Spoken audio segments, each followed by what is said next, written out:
আমি আপনার কষ্টটা বুঝি স্যার, কারণ আপনি টাকা পয়সা খরচের ব্যাপারে খুবই সেনসিটিভ। অপচয় হবে বলে আপনি আজ পর্যন্ত বিয়েটা করেন না। টাকা রাক্ষসের বাচ্চা পর্যন্ত যত খরচ করছে অঙ্কের হিসাব করলে 5-7 কোটি টাকা রাক্ষসের বাচ্চা খরচ করতে করতে আবার সব শেষ করে ফেলাবে। আমি তো দিব না, আমি শেষ করে ফেলবো, মারে ফেলবো। এমন ভাবে ডিজাইন করে যাতে কেউ বুঝতে না পারে যে এটা হচ্ছে না।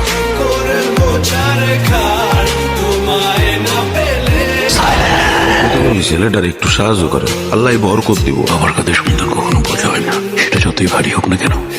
পুরো বান্ডিলটা দে। কি ঝামেলা হয়েছে? অনেক বড় ঝামেলা হয়ে গেছে মা। সারা জীবন শুনছি মামা ভাইটা যেখানে বিপদ নাই সেখানে। এখন তো দেখি তুমি আমার সবচেয়ে বড় বিপদ। আমি কিছু জানি না। আমি সব জানি। বিদেশে সম্পদের পাহাড় বানাইছ, কিছুই কই না, কারণ ওইটা আমার কাছে কোনো ম্যাটার করে না। কিন্তু এখন যেই জায়গায় হাত দিছ মামা, এই বিষয়ে তুমি আর কারো কোনো সর নয়।